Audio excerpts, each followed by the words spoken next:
it seems that the FTC is now coming for Disney. So Disney, the company of children, is going to have to pay $10 million for allegedly mishandling children's data on YouTube.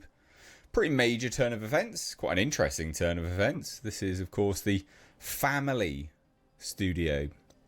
Not doing anything great at the moment, but yeah, pretty crap.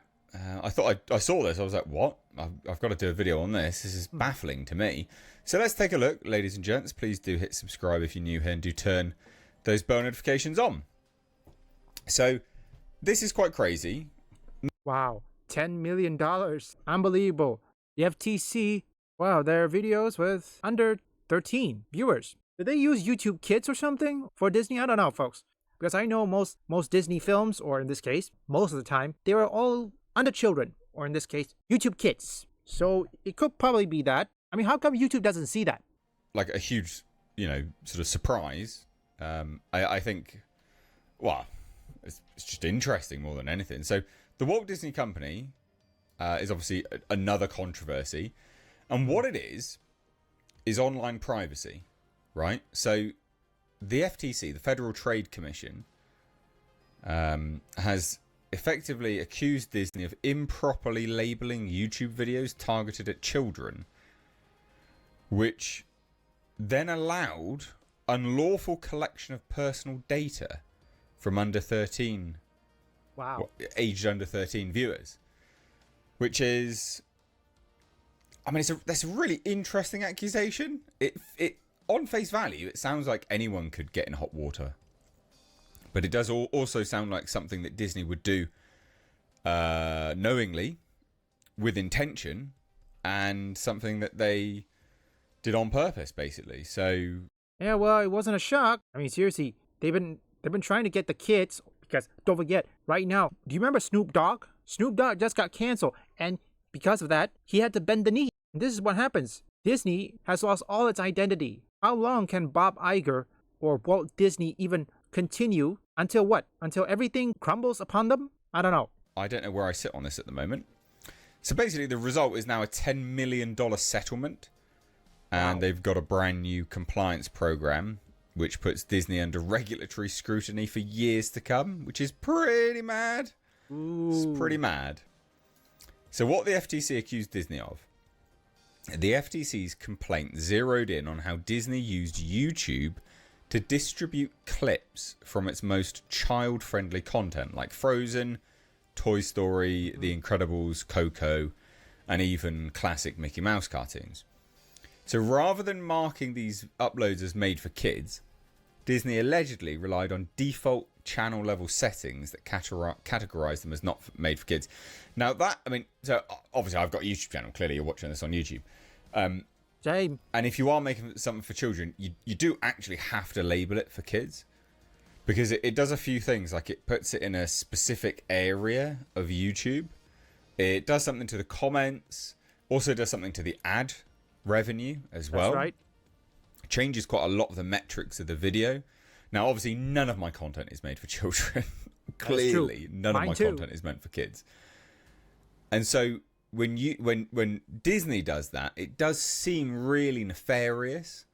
Like they're trying to generate more revenue. They're trying to populate it on certain channels here and there. It seems, because I don't know, but it seems like they're trying to get around all of that in potentially nefarious. I think they're trying to gain back the hardcore fans, or in this case, the male audience, the one that supported them all those years. That could be another theory, because they knew the newer kids, they're probably not going to watch it. Because if you don't know right now, I heard that they are struggling. They're probably going to find ways to get the Gen Z, aka the male Gen Z, back, which I don't know how they're going to do it. Nefarious reasons. So the simple choice has obviously had big consequences. By mislabeling the videos, YouTube was able to track data, collect personal information, and also serve targeted adverts on children's content.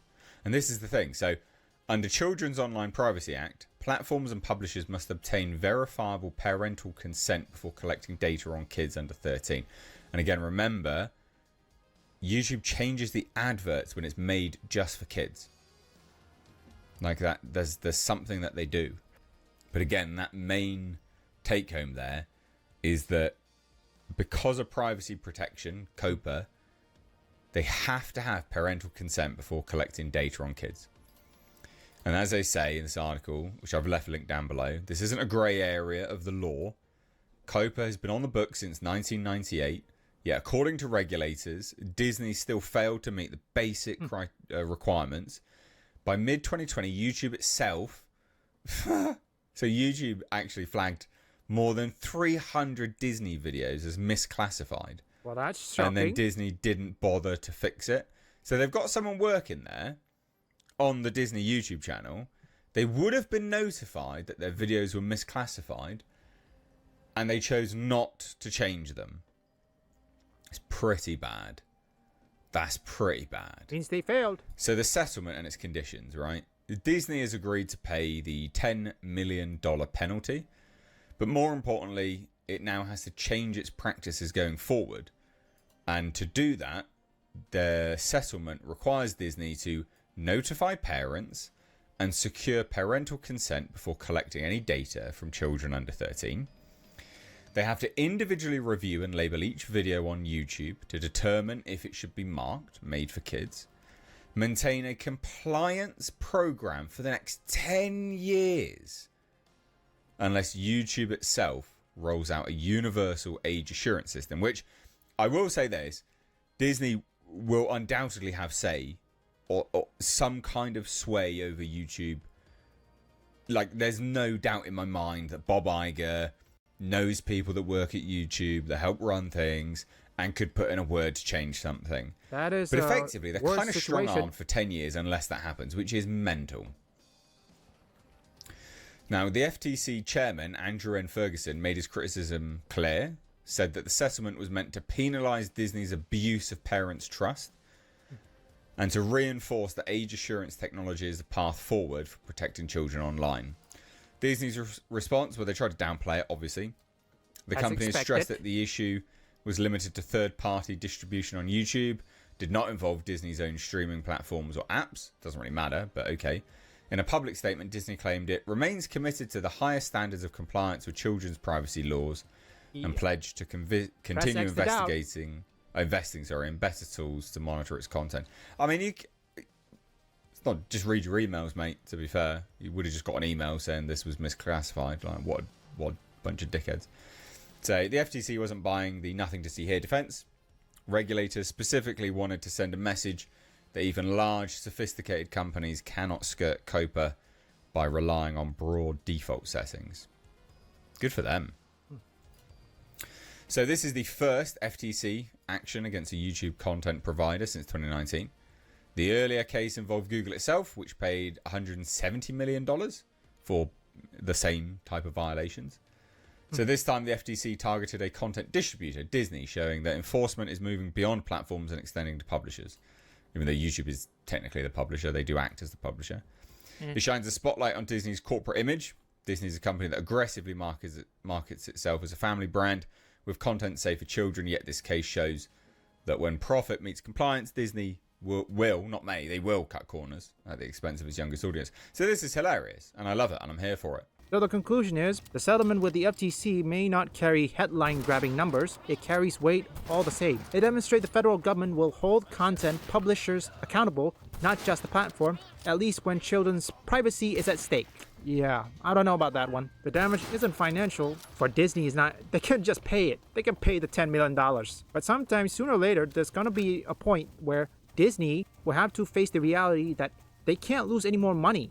I mean, how many flops does it take? Deadpool and Wolverine is worth how many flops? How many flops does Deadpool and Wolverine is worth? I'm not certain about this, but just remember, few recently, Mr. H also made a video, which I'm probably gonna link that in the pinned comment, and it's about the situation with Marvel is so much worse than we thought. Also, the Hollywood box office situation just got worse, and many people are worried. I think Disney should clean up their act, but we all know Disney's not gonna learn.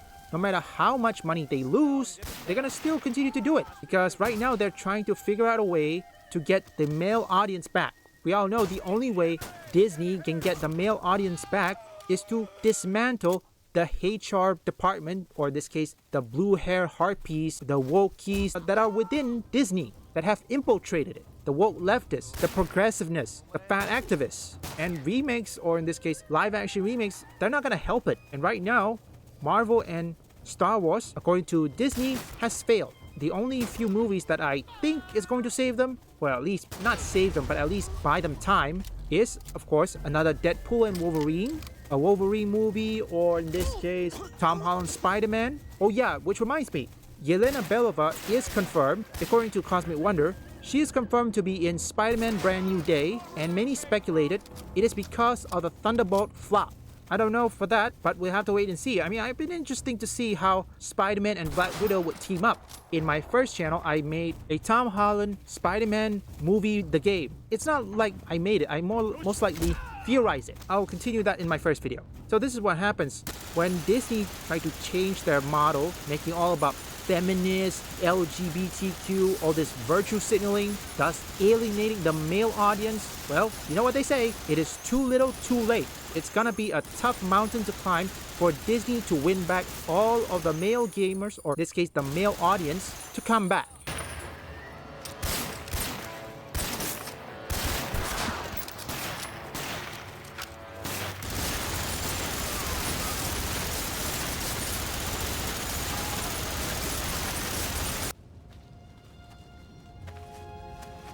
Well done, Griffin. Now we got this airfield secured, we can get a foothold on this island and start pushing the Japanese back. We're through retreating, lad. America's back in this war.